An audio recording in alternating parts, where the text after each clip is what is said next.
Hey everybody, it's Jason Blah here. Now that my two obligatory informative videos are done for the day, including my own daily training. I think I'm going to go ahead and record at least 6 of my training days every single week from now on, just to show you guys, yeah, I really am doing this style of training. Yes, it works. Yes, I'm going to keep getting stronger, and I have no plans in the future to stop this style of training now that I have the ability to do it again. But we're going to talk about some of that. We're going to talk about Chris Duffin. So let me put on my +5 hat of weaponsmithing. We're going to skill up my crafting a little bit, and let's talk about this. Now, a lot of times we reserve this segment of the day to talk about a lot of the negative stuff that goes on in the community, a lot of the BS, the nonsense, the con artists, all that stuff. I'm not going to do that today. In fact, a lot of people are like, will you talk about Caliban Mosier and his girl dumping him? He's a bodybuilder, guys. He's not going to keep a girl. Welcome to reality. That's BS that's been sold to you. It's not what that lifestyle's about. We'll cover him a different day. We might get to him tomorrow. Today we're going to talk about Chris Duffin squatting every day for a charity. Now that was the fascinating thing to me because I just recently went back to doing my daily squatting, probably only about 5 weeks ago. Shortly after I started this again, and it told everybody I'm going to do this, Chris Duffin does this challenge. So that was great timing. And what I think is interesting is the points that he made, because this is valuable information. Because we have a lot of people who aren't quite at that elite level in powerlifting who do this style of training. There are some at the elite level who do. And in other strength sports, you don't see many guys yet messing with it who are at his level. So we can draw some valuable stuff from this. But for those who are unaware, this was done for a good cause. Chris Duffin, who is legitimately an ultra elite powerlifter. Dude is brutally strong, decided he was going to squat 800 pounds every day for 30 days to raise money for Special Olympics powerlifting. Now, if you're going to really put in some work like that, a lot of us would say, yeah, you could do it for your own gains. You could do it for science. But he did all that. But he did it for a worthy, noble cause. You got to respect that. You have to respect that. Guy pulled a amazing feat of training and did it while raising thousands of dollars for a charity. I mean, how can you hate on that? Now, let me rephrase that. Some people will find a way to hate. There are going to be people who are like, he used knee wraps. That's not raw. Yeah, we know that's not raw. He didn't hit depth on those. He didn't hit depth. Yeah, he didn't hit depth. But you know what? This wasn't for a strength comparison. This was for a charity. You know what? I'll say a little wiggle room is allowed on depth and stuff like that when you're raising money for a worthy charity. When it's just to raise money for a charity, not for your own pockets, but for a charity, I think we can let that slide. What's more interesting, though, is that we've got some useful data here. We have some meaningful, useful data because we got a guy who did this with 800 pounds. Now, some things that I thought was interesting, really interesting, was that a news station had gone and interviewed him about it, and they did some stuff, and the guy there lifts, and he had pointed out what shocked him was how little he warmed up, because he was there for him for a day of it. And he said he warms up with 200 pounds. He goes, which I can do. Then he goes to 600. Then he does 800. That's fascinating, because recently I switched back over to the abbreviated warm-ups with this style of training. And that's what's really fascinating and has been noted by a lot of people who ease into this, that volume is actually the enemy, because it's all about getting to those heavy sets as quickly as you can. You warm up enough to prime your nervous system, get everything moving, get the bar path down, and then you get your heavy training maximum. You get that heavy single line. That's the whole point. And you're doing this sort of stuff every day. What's interesting is that what he did falls in line with what a lot of coaches out there say who do this stuff. You don't need the warm-ups. You're already in shape. People are like, well, you need to get everything moving. You're out of shape if that happens. And I mean, most of the coaches out there and elite lifters who use this style of training all say that. They don't spend a lot of time warming up. In fact, Jamie Lewis always says if you can't walk in and deadlift 500 pounds off the street in your blue jeans without warming up, you're not in shape and you're not strong. You're completely out of shape. Meaning out of shape, not what bodybuilders call out of shape, but you just don't have mobility. you're not training consistently enough through full ranges of motion with enough exercises if you don't have the mobility to just safely walk in and deadlift 500 pounds without hurting yourself, without any special clothing. He doesn't want to hear it. Jamie's like 180 something pounds at meet time. John Brosen will kind of point out the same thing. I'll spend a lot of time in your warm-ups. You just start to prime your nervous system. You get to that work. You come in and do what you're capable of doing. So he literally only does 2. I mean, for me, I do 3 on my squats.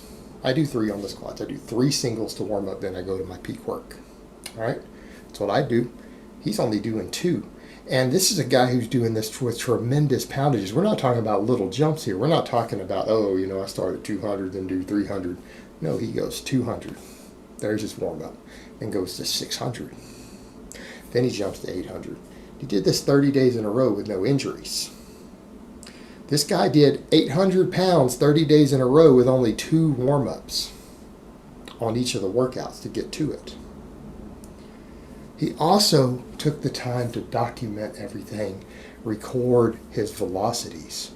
If you guys go check out Chris's website on that, he actually shows you the charts and everything of his velocity curves every single day, where it goes up, where it intensifies, where it peaks, where it regresses. All right, this is really interesting. This is useful information to look what happens. And one of the most fascinating things for me was the placebo. The placebo, because he pointed out that day 28 and 29, he was completely shot. Now keep in mind, he walked into this and said, I'm going to do this every day for 30 days. And at the end of the first week, he was at his best. He was just kicking butt. Right? The velocities were high. Then he started to regress on the velocities and everything, but he was able to keep lifting it. But then he gets to day 28 and 29. Immediately before the end, the weight felt heavy. He was at his slowest. He felt physically and mentally exhausted. Exactly 1 to 2 days before the very end, that's what happened.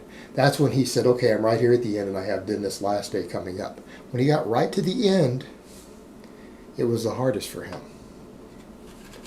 So, you guys think that's a coincidence? Isn't that a strange coincidence? And he saw physical symptoms. As someone who's been doing this just a little while again myself, when I eased back in and was doing the 6 day a week, but instead of the 7 like I'm doing now I don't take days off from squatting. I squat every day. Even if the squat is the only thing I do and I skip my other lifts like I tend to do on like Sunday, this Sunday I came in, I did my squat. When I was doing 6 days a week, there are days when I couldn't squat on the 5th day. Exactly the last day, and then sometimes I would come in on the 6th day and do great. It would feel heavy, but I would smoke it. But day 5, when I had planned a 6-day squat week, what happened? I had days where I couldn't even squat 225 on one of them. I had another day where I got to 315 and it felt like a max, so I hit it for a double, and my second rep was a grinder. It took me like 3-4 seconds to squat 315 for 2 reps. Right?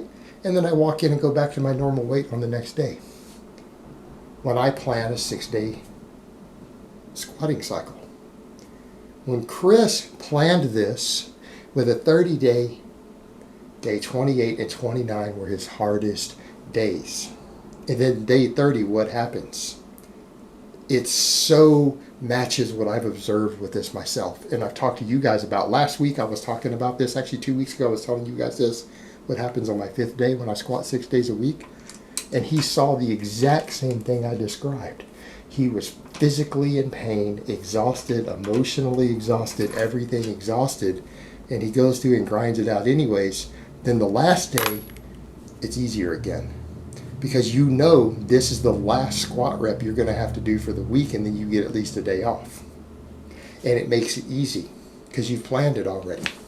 That's exactly what happened. He planned to do 30 days, and he gets to the very end, and they're really hard when he knows he's got a day or 2 left. It gets really, really hard, and he's just broken physically. But it's gone on the last day. The beautiful thing about placebo with this, what does this tell us? What does this tell us? That John Bros, who says how you feel is a lie? How you feel is a lie with this sort of training. you can absolutely come in and squat every day. The days you're going to have the most problems are going to be the days when you have psychologically defeated yourself.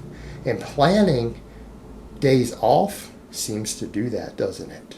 I noticed it. I've noticed it. And when I started squatting 7 days a week, I don't have these problems anymore.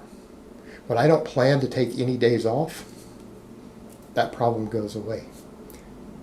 Chris experienced the same thing. I think that's fascinating because I'm not an elite level powerlifter right now. I'm working towards that direction. I think I'll get there. But he is way elite, and yet he experienced the exact same effect.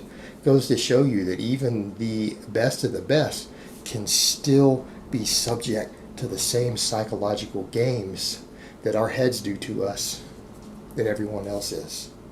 That's fascinating. That also tells us that Chris is human. Because, you know, when you see a guy who squats 800 pounds every day for a month straight, part of you wants to say that guy's not human. He's a cyborg. He's something created in a laboratory. He's not a human being.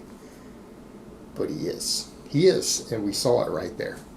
Psychologically defeated himself right before the end. But then, of course, he pulls it back together because he knew he did it for a worthy cause. He did it for something good, and then he was able to pull through that last day, even though he thought before that he might not be able to handle it. Because, you know, he was, again, just devastated, destroyed. It's crazy how that works.